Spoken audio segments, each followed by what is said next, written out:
Una noche como la de hoy, del 19 al 20 de abril, pero de 1963, a las 5:30 de la mañana, el franquismo mató a Julián Grimau, miembro del Comité Central del Partido Comunista que llevaba 3 años en España trabajando en la clandestinidad. El franquismo lo detuvo, lo torturó salvajemente y lo fusiló. 27 balas y 3 tiros de gracia. Pero entre todos aquellos tiros que disparó, el régimen se pegó a sí mismo uno a su reputación internacional. El fusilamiento de Grimau supuso un antes y un después para la imagen exterior de la dictadura, por muchos intentos que hizo Fraga por blanquear lo que pasó en aquella noche, aquella madrugada del 19 al 20 de abril del 63.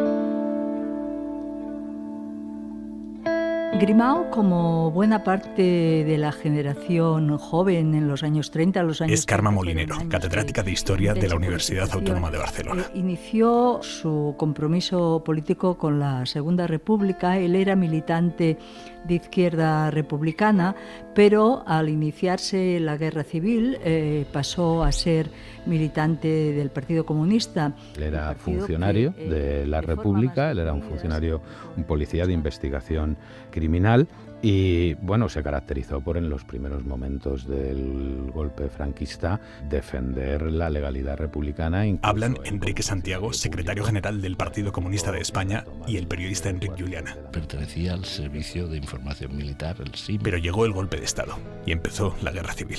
Él profesionalmente era policía y la guerra la pasó en Barcelona. Barcelona era retaguardia republicana en ese tiempo y era un lugar con importante conflictividad en el seno de la República. Era un hombre de los servicios secretos de la República y que había participado, por ejemplo, en la persecución y represión de lo que se llamaba la Quinta Columna. Había estado también en Barcelona durante el episodio del PUM. Se refiere Juliana a la represión contra los trotskistas. Y posteriormente, como a la mitad de la guerra, fue destinado a Madrid ya en tareas de defensa, básicamente, siempre en la administración civil. Nunca tuvo un papel destacado tampoco en la estructura militar de la Segunda República, ¿no? Pero el franquismo terminó imponiéndose en la Guerra Civil. Con el fin de la guerra, él se exilia, sale para Francia, como tantos otros refugiados. Posteriormente va a América Latina. Estuvo en Cuba y al acabar la guerra se trasladó a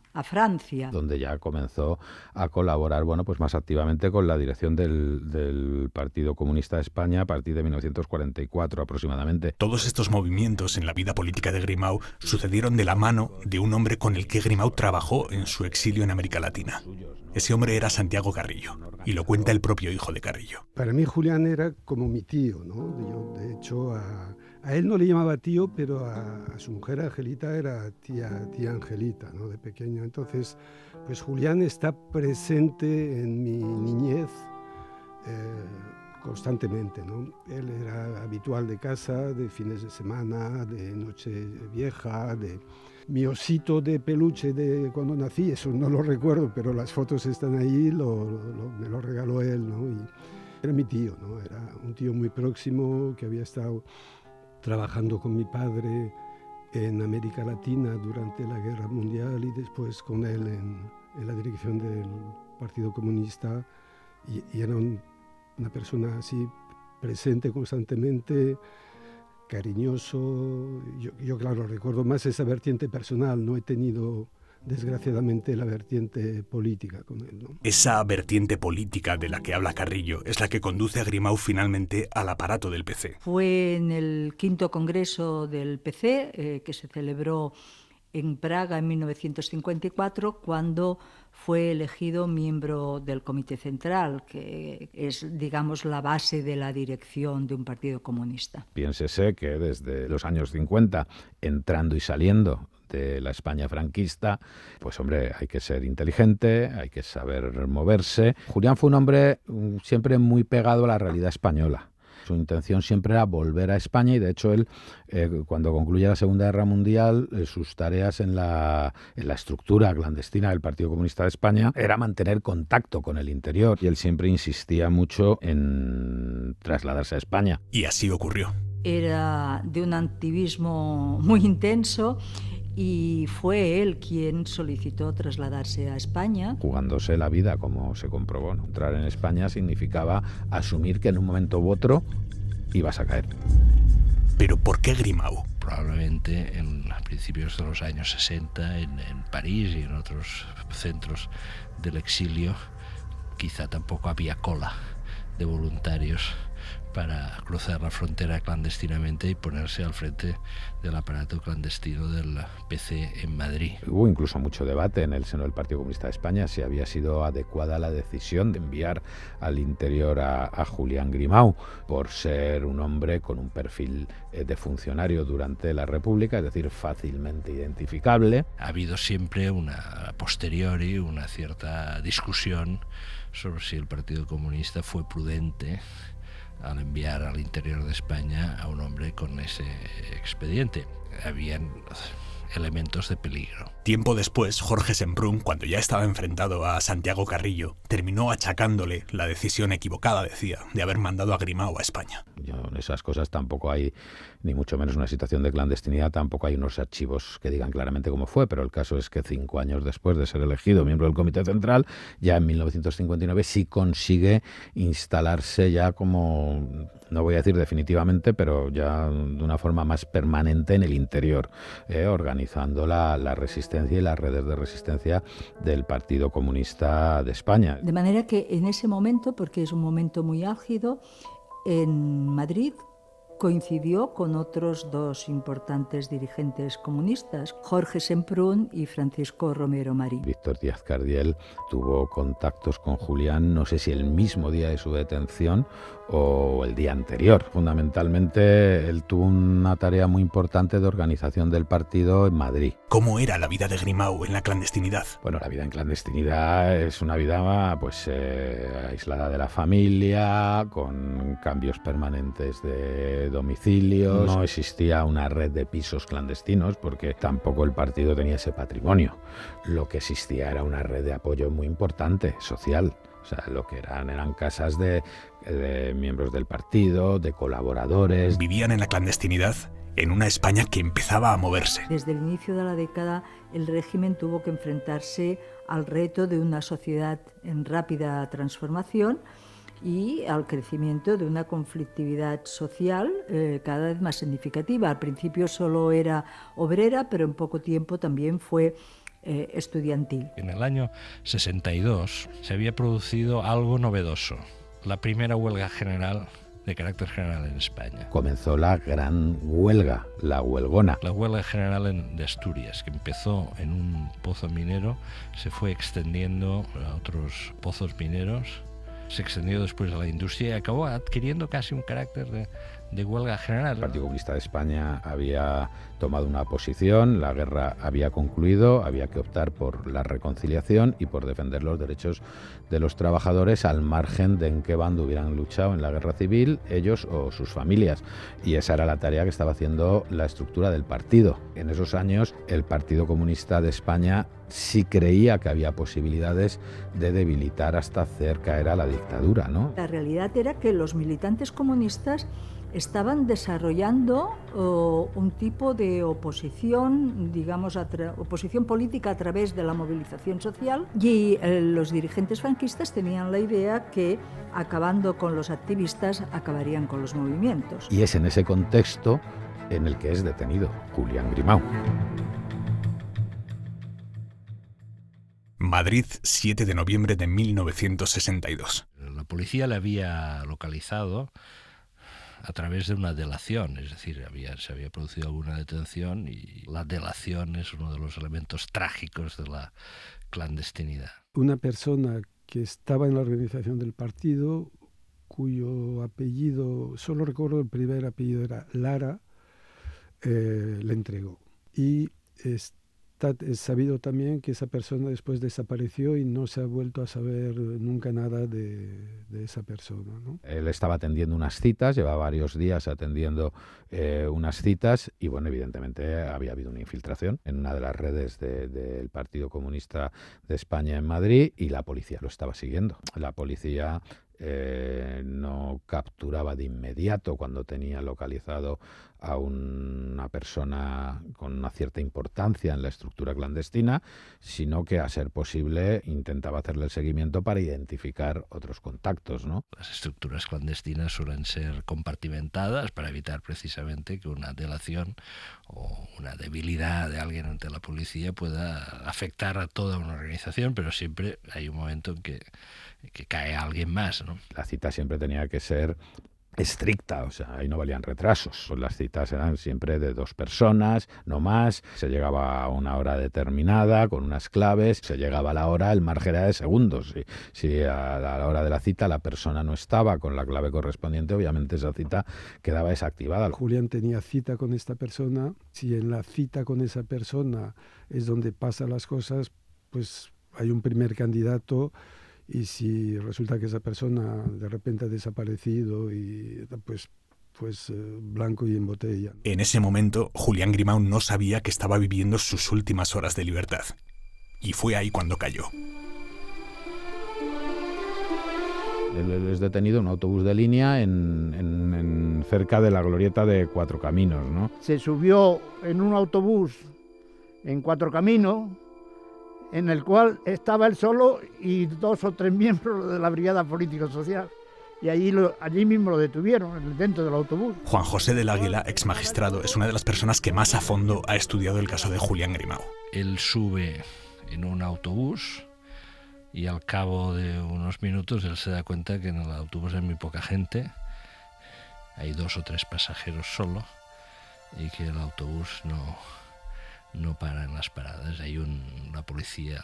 Entonces se pone a gritar: soy miembro del Partido Comunista, y se intenta llamar la atención, ¿no? La consigna del partido en ese momento era inmediatamente gritar el nombre y reclamarse como militante comunista, evidentemente para que alguien lo oyera y esa información además pudiera llegar no solamente a la dirección del partido, sino que también pudiera llegar al exterior, a medios de comunicación, a que se conociera, ¿no?, que esa persona había sido detenida. La noticia llegó hasta París. Fue un mazazo, ¿no? Y el hecho de saber que su vida peligraba, pues mucho dolor. Un dolor que solo acababa de empezar. Cuando detienen a Julián Grimau, lo llevan directamente al gran centro de la Brigada Política y Social, que era la Dirección General de Seguridad, la Puerta del Sol, el edificio que actualmente es el gobierno de la Comunidad Autónoma de Madrid.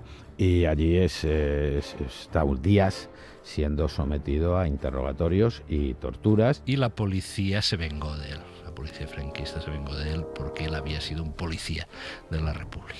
Bueno, las torturas que se hacían en la Dirección General de Seguridad eran muy conocidas, ¿no? Eran desde los ahogamientos, los submarinos, los golpes. Era muy habitual las quemaduras con cigarrillos en todo el cuerpo. Eso era un ensañamiento muy habitual. Estar colgados para descoyuntar huesos durante mucho tiempo mientras que eran golpeados. Y sobre todo esa estrategia de hacer perder toda percepción del tiempo, del espacio, ¿no? Es decir, permanecían constantemente en los sótanos con las luces encendidas y a cualquier hora del día o de la noche podían salir y ser llevados a salas de tortura. Había una consigna: resistir y callar. La militancia clandestina también tenía por costumbre aguantar duramente las primeras horas y desear perder la conciencia rápidamente.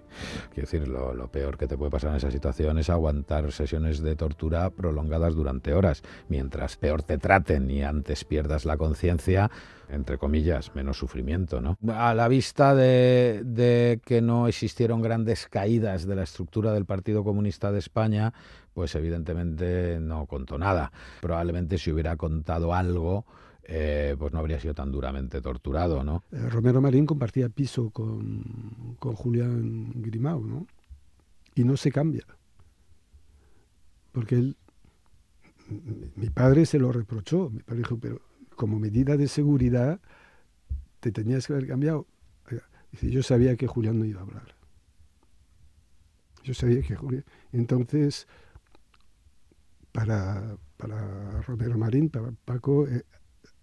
consideraba que habría sido una una muestra de desconfianza y no se cambió de piso.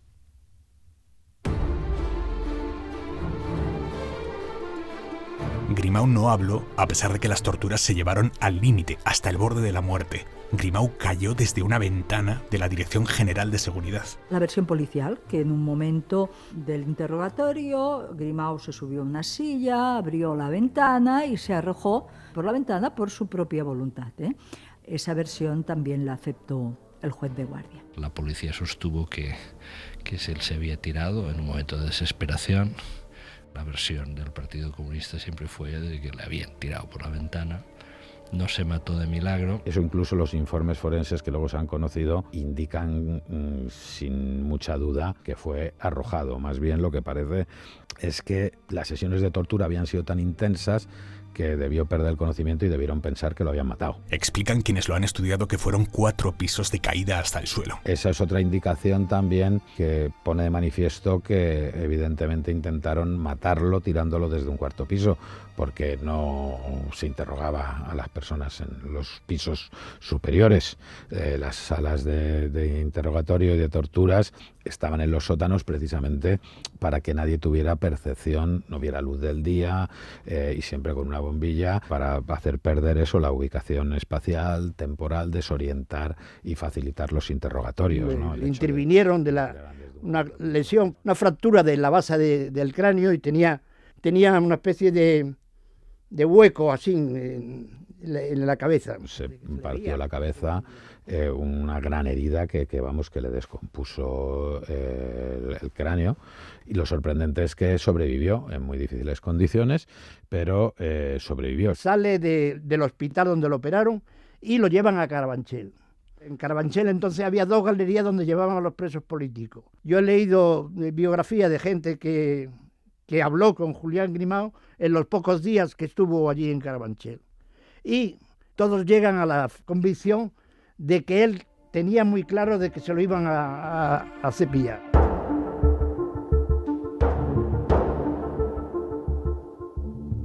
Comenzó entonces la cuenta atrás para un juicio sumarísimo, un consejo de guerra, no un caso civil, porque a Grimau lo acusaban por supuestos crímenes durante la guerra civil. Estaba moribundo, o sea, está en una instalación hospitalaria militar, y bueno, pues cuando ya ven que pueden tenerlo en condiciones para soportar un consejo de guerra, pues es cuando lo llevan al consejo de guerra. O sea, esperaron el tiempo necesario para que se pudiera recuperar y pudiera sentarse en la silla. La dictadura apuntaba a Grimau por un delito de rebelión militar continuada, un supuesto delito que habría comenzado el 18 de julio del 36 y que habría terminado el 7 de noviembre del 62, el día que lo detuvieron, 26 años después. La acusación de crímenes de la guerra civil, casi 30 años después, una acusación que además no se basaba en ninguna prueba, en buena medida era una muestra de las características de la dictadura. Los consejos de guerra, que eran uno de los instrumentos represivos fundamentales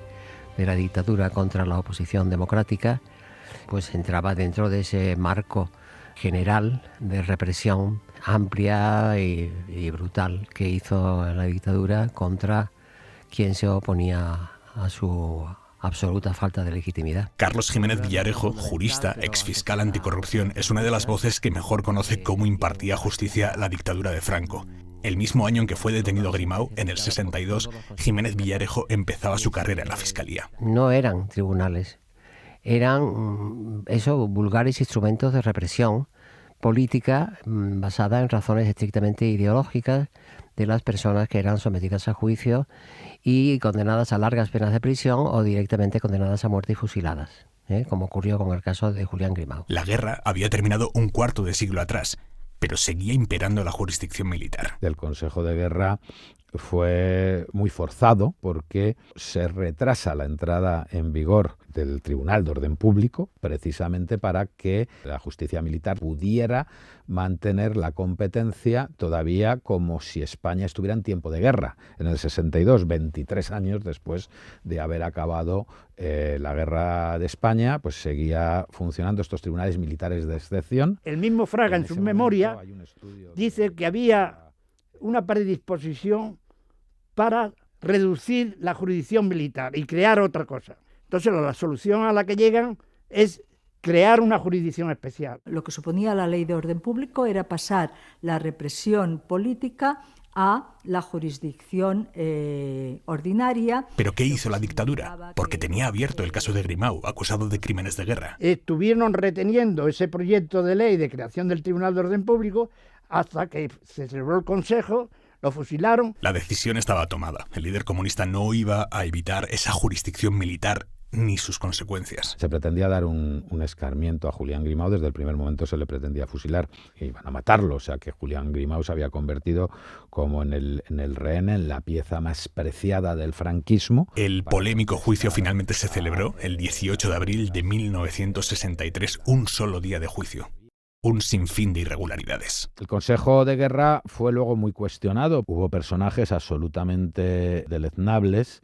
Por ejemplo, Manuel Fernández, ponente de la acusación, que era militar, no tenía título jurídico ninguno. No se permitió a la defensa de Julián Grimau que ejerciera la defensa, precisamente por un tribunal militar. Una de las tareas esenciales de la preparación de la defensa de Julián Grimau fue una de las primeras abogadas que hubo colegiadas en el Colegio de Abogados de Madrid. Creo que la primera mujer, que era María Luisa Suárez. Asumió la tarea también con ella Amandino Rodríguez. Amandino era un gran abogado. Pero ninguno de ellos pudo ejercer porque no eran militares. Y aquí surge una persona a la que el Partido Comunista de España le tiene todo el reconocimiento, el capitán Alejandro Rebollo. Sin ser un hombre en absoluto comunista, hizo una tarea de defensa espectacular, muy valiente y de una altísima calidad jurídica. O sea, Rebollo defendió en aquel juicio y durante toda su vida que las acusaciones del franquismo contra Grimau eran falsas. Grimau no figuraba en la causa general de la guerra, ni se probó que participara en una checa, un centro de detención político de Barcelona, nada. Esto lo explicó el propio Rebollo en una entrevista en El País décadas después.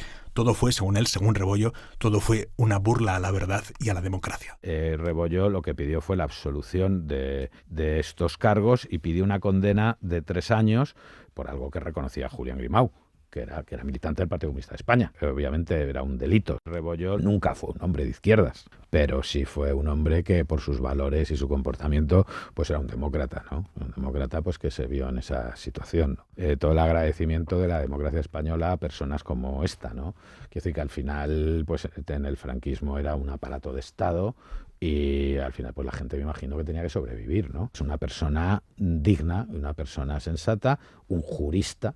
O sea, quiero decir que cualquier jurista se daba cuenta, cualquier jurista valiente. El Consejo de Guerra condenó a muerte a Grimau y al día siguiente se celebró el Consejo de Ministros que pudo haberlo indultado o haber conmutado su pena. Todos los ministros que han escrito su memoria sobre ese día, todos dicen que fue uno de los consejos de ministros más importantes porque hubo que decidir si se fusilaba o no a Julián Grimau. Solo hubo un ministro que se opuso políticamente, digamos, porque entendía que no era muy inteligente en ese momento realizar ese fusilamiento, que fue precisamente el ministro de Exteriores, Fernando María Castilla, que debía tener una percepción de cómo era el mundo, ¿no? Más allá de las fronteras españolas, ¿no? Y claro, y percibir claramente que había una campaña internacional desde el primer momento denunciando el asesinato que estaba cometiendo el régimen franquista. En esa campaña participaron muchísimas organizaciones de todo el mundo.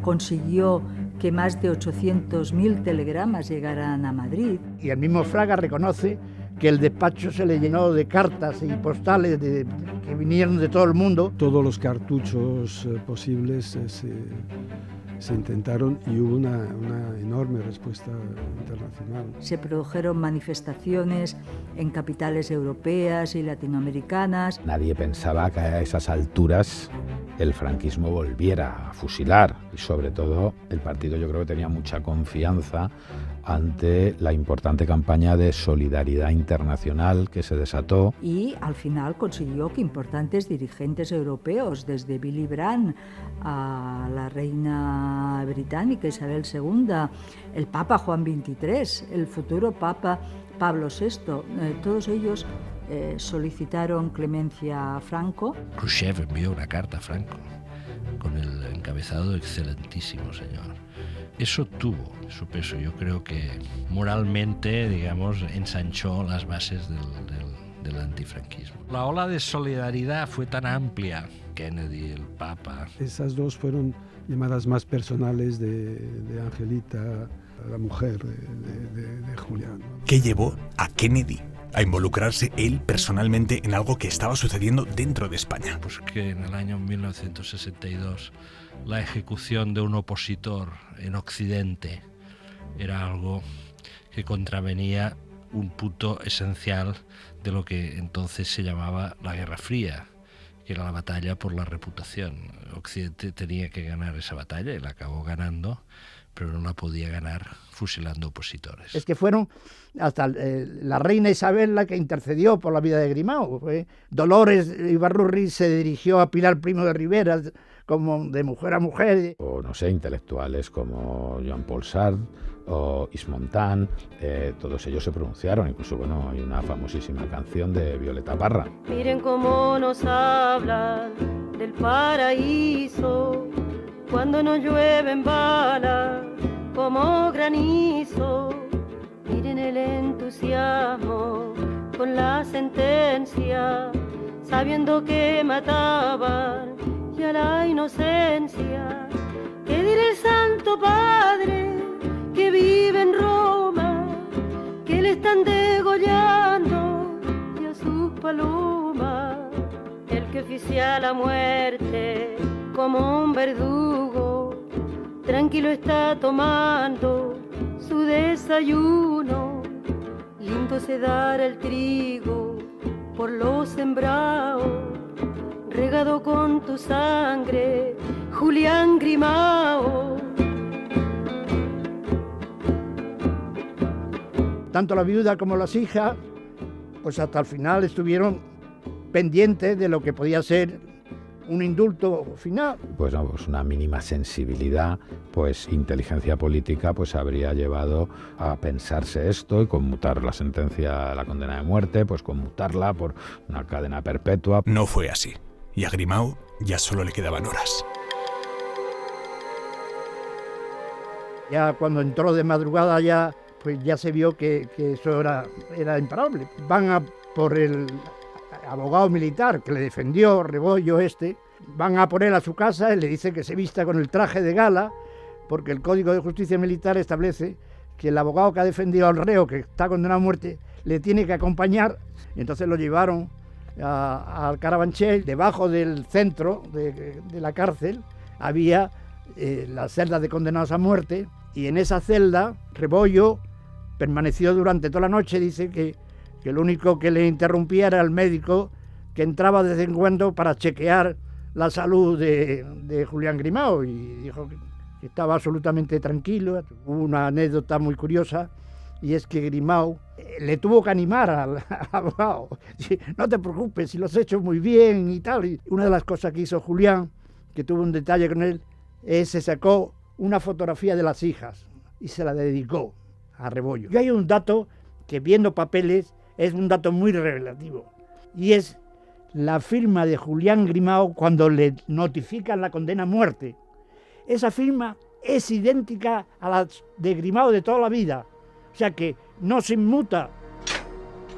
Carabanchel, 5:30 de la mañana. La Guardia Civil no quiso formar el piquete de ejecución. El general dijo que no era competencia de la Guardia Civil hacer el piquete. Finalmente, la ejecución fue encomendada al ejército. El régimen tuvo que utilizar soldados, digamos, de leva. Entonces eligieron a gente que estaba haciendo el servicio militar de pelotón. Tú imagínate lo que es eso, ¿no? Pues con los soldados de leva, nerviosos, probablemente aterrorizados, a los que les temblaban las manos, y cuando dispararon, pues no le mataron. Cayó, evidentemente, mal herido, pero no muerto. Y tuvo que ser finalmente, con tiro de gracia, ¿no? Y el oficial que dirigía el piquete tuvo que disparar 3 disparos de gracia, porque al parecer también a él le temblaba la mano.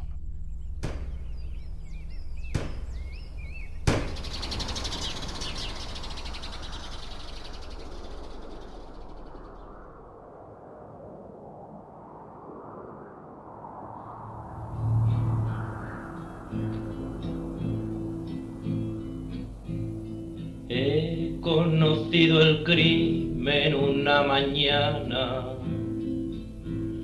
Color tiene mi pena de sangre humana, solo nubes y plomo lo presenciaron. Julián Grimau, hermano, te asesinaron, te asesinaron.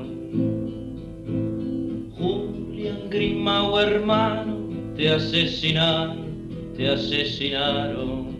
Para todos fue un tremendo shock, ¿no? Yo recuerdo que sí, fue una situación realmente de abatimiento. Fue un golpe durísimo para el Partido Comunista, cuenta Santiago Carrillo, hijo, pero lo fue sobre todo para la mujer y las hijas de Grimau, que recibieron la noticia allí en París. Creo que eso es indescriptible, y por mucho empatía que uno tenga, no te puedes hacer a la idea lo que supone que con 10 años tendrían Lolita y Carmen. Se llevaban muy pocos meses entre ellas, que te quiten al padre de esa manera y tan, fue terrible, ¿no? Estuvieron unos días, un par de semanas en nuestra casa, y Angelita estuvo en casa de otros amigos para ayudar acompañarla por lo menos en esos primeros momentos del shock y de lo que había supuesto todo aquello, ¿no? Malditos los que viven de la venganza, mientras mueren los pueblos por la esperanza. Silencio de mi tierra, que amargo suenas, las piedras del camino hoy sangre llevan, hoy sangre llevan. Las piedras del camino hoy sangre llevan, hoy sangre llevan. Habla Santiago Carrillo. Españoles, quiero hablar de lo que representa el caso Julián Grimau como síntoma, como expresión del calvario de España bajo el franquismo. Para mi padre fue un mazazo, ¿no? Para él fue tremendo, ¿no? Mi padre es un hombre que interiorizaba mucho todo, pero al poquito tiempo de eso volvió a aparecer la úlcera sangrante de estómago, y yo creo que eso era la manera en que eso se estaba manifestando, ¿no? Yo siempre me he preguntado cómo es que en aquel momento en el que el régimen objetivamente buscaba, habían iniciado gestiones en Bruselas para buscar alguna fórmula de asociación, o sea, aproximación al mercado común, o sea, ese momento que la España cambia en los años 60, el turismo, etcétera, etcétera, porque en aquel contexto el franquismo da esa señal, envía esa señal que incluso a los norteamericanos les sorprendió. Y ¿cómo tú vas a fusilar a alguien si estás enviando emisarios a Bruselas para ver si te dejan entrar, o como mínimo establecer un acuerdo de asociación, que esa economía que está respirando pueda respirar todavía más, ¿no? Lo fundamental, lo que buscaba era escarmiento, no tenía racionalidad la medida, buscaba escarmiento, digamos que era un aviso a navegantes para intentar frenar la contestación interna que empezaba a manifestarse cada vez con mayor intensidad, ¿no? Aquí lo que siempre pensó mi padre, y yo creo que tiene mucha lógica, es que tenían un dirigente del Partido Comunista de primer nivel que no habló y se quiso dar un aviso, ¿no? Una lección. ¿Por qué lo hacen? Yo creo que es un acto de afirmación de la autoridad. O sea, fue una dictadura con todas las palabras, con instintos criminales. Y cada vez que se vio en dificultades, mató. Empezó matando y murió matando.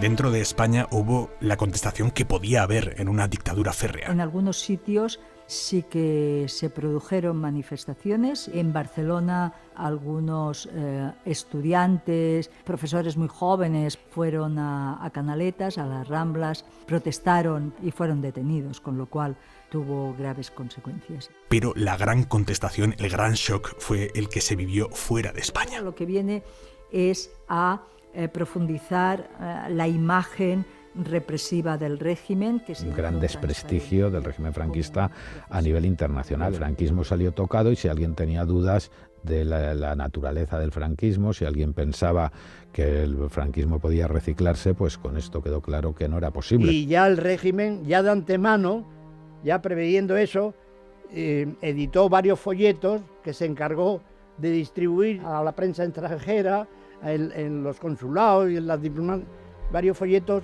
sin pie de imprenta, sin poner la autoría. Y uno era del Ministerio de Asuntos Exteriores y otro del Ministerio de Desinformación de Fraga. Por eso el papel de Fraga fue fundamental. Fraga tuvo un papel importante. Fraga, Manuel Fraga y Iribarne, en aquel momento era ministro de Información y Turismo. El Ministerio de Información era el Ministerio de Desinformación, en realidad, y de contrapropaganda. El papel de Fraga es, la verdad, bastante lamentable en todo lo que tuvo que ver con Grimau. Fraga firmó una sentencia de muerte contra una persona que su delito era ser militante del Partido Comunista de España. Ese era su delito. Fraga fue quien dirigió la campaña para contrarrestar el descrédito internacional que provocó la detención y el fusilamiento de Grimau, y no se ahorró de llamar al dirigente comunista un asesino repugnante. Bien, Fraga lo que hizo fue enfocar la cuestión de la siguiente manera.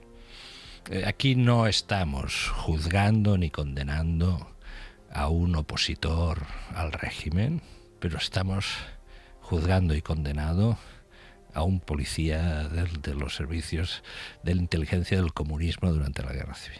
Por lo tanto, estamos ajustando cuentas con lo que pasó en la Guerra Civil.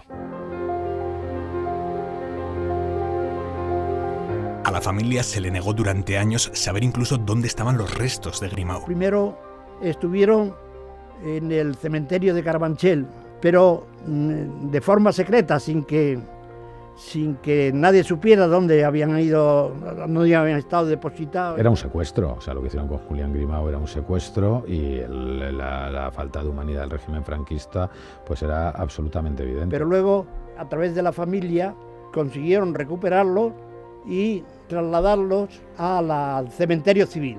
Yo fui testigo de ese traslado y entonces nos concentramos allí un grupo de gente y la policía tomó el recinto del cementerio civil, incluso hubo detenciones. Y a partir de ahí empezó una lucha de la familia por anular la condena a muerte de Grimau, que todavía hoy, 2022, no ha sido anulada, sigue vigente la condena. La nulidad del proceso, formalmente, del proceso del Consejo de Guerra no se ha producido. Ni el régimen franquista, ni en democracia, nunca ha habido facilidades ni voluntad para revisar y para anular esa condena. O sea, eso no ha tenido ningún efecto. El intento por anular la condena en democracia llegó a la sala militar del Tribunal Supremo, pero solo el presidente de esa sala votó a favor de anular la condena. Lo cuenta Carlos Jiménez Villarejo, el hermano de aquel juez que se quedó solo. Del caso Grimau recuerdo la complicidad de la magistratura española cuando rechazó el recurso de revisión que interpuso su viuda en el año 90, y dentro de ese contexto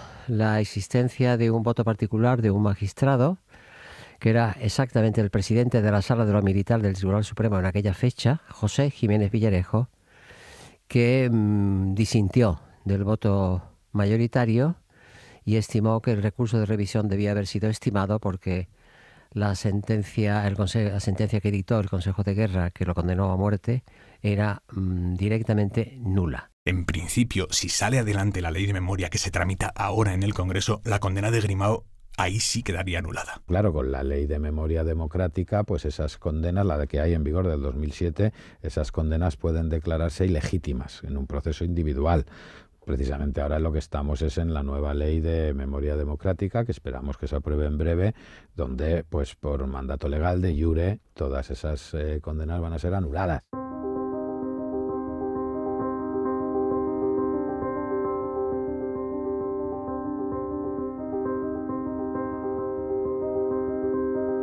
desgraciadamente Julián Grimau no ha sido reconocido como se merece. Entre la izquierda sí, entre la democracia, por parte de la democracia, no. O sea, Julián Grimau debería tener un reconocimiento institucional importante. Siempre he entendido que había que haber hecho muchos más actos de respeto y homenaje a las personas que fueron víctimas de la represión franquista. Ha habido un silencio de unas víctimas de la dictadura fascista del general Franco. Son las víctimas más invisibilizadas de la historia de Europa. Y sobre todo en la memoria comunista, de alguna manera, algunos jóvenes de aquel momento, de los primeros años 60, de los que estaban militando en el PC o en el SUC, o estaban dudando si hacerlo, su fusilamiento sí que comportó una fecha de referencia, antes de Grimau, después de Grimau. Yo entré en el Partido Comunista por Grimau y yo creo que como yo, hubo muchas generaciones de jóvenes que entraron a militar por Julián Grimau. Mi militancia posterior pues tiene mucho que ver con la formación y lo que he visto en casa, pero yo recuerdo que aquel día dije, hay que seguir ese camino, ¿no? porque era el de Julián. Hay una anécdota que me gustaría contar, que creo que es muy... A mí yo cuando la leí en las memorias de Jordi Solé Tura me impresionó mucho, ¿no? Jordi Solé Tura, padre de la Constitución, miembro del PSUC en los años 50 ya, cuando él era un joven estudiante de Derecho, luego joven profesor de Derecho en la Universidad de Barcelona. A raíz de unas detenciones que se produjeron en Barcelona, acabó fuera, en París, tuvo que exiliarse, y allí le fue propuesto ir a trabajar a la redacción de Radio España Independiente, la célebre y legendaria Pirenaica, cuya emisora no estaba en los Pirineos, sino que estaba en la ciudad de Bucarest, en la capital de Rumanía. Se emitían con un potente emisor de radio soviético en onda corta. La señal arriba llegaba a España, había sistemas de interferencia, ellos iban moviendo las frecuencias para poder sortear, había que, cuando se escuchaba la Pirenaica, pues era un ejercicio de ir moviendo el dial, porque en un momento dado aparecían los ruidos, entonces se desplazaba, la frecuencia se desplazaba un poco. Pero bueno, Radio España Independiente fue un elemento de propaganda antifranquista muy importante, y Jordi Solé Tura se convirtió en redactor de esta emisora. A raíz del fusilamiento de Grimau, el equipo de Radio España Independiente hizo un programa que iban nombrando uno a uno el nombre de los ministros del gobierno de Franco que habían dado la conformidad a la pena de muerte, y un locutor leía el nombre y otro exclamaba asesino, y así sucesivamente, ¿no? Y lo hacían por turnos, lo reemitían constantemente, ¿no? Parece que eso tuvo bastante impacto, ¿no?, en los oyentes, en España, y sobre todo en países donde había muchos emigrantes españoles, como Alemania, como Francia, donde se oía mejor porque allí no la interferían. Y al cabo de unas semanas, Santiago Carrillo apareció en Bucarest, secretario general del PC, y quiso reunirse con los redactores de la Pirenaica, de Radio España Independiente. Y en esa reunión les dice: escuché vuestra emisión y me impresionó mucho. Estaba muy bien hecha. Pero quiero deciros que quizá contenía un error político. Pensad que con algunos de los que han firmado esa pena de muerte seguramente tendremos que negociar una salida política para España dentro de unos años.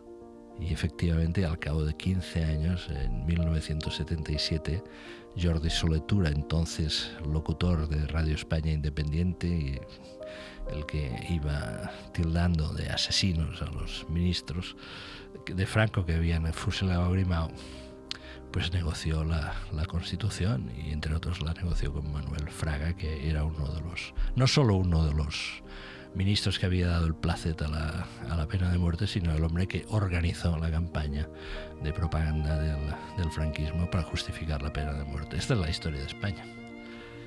Está hecha así, esta es la pura realidad de las cosas, ¿no?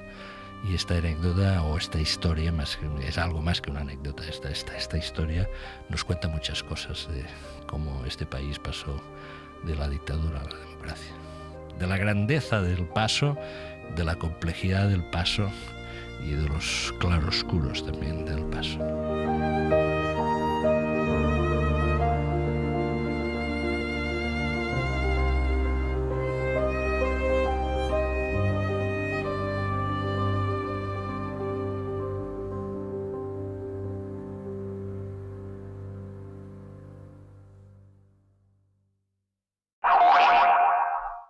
Escrito y producido por Aimar Bretos y Víctor Olazábal, con el diseño sonoro de Nacho Sánchez. Hora 25.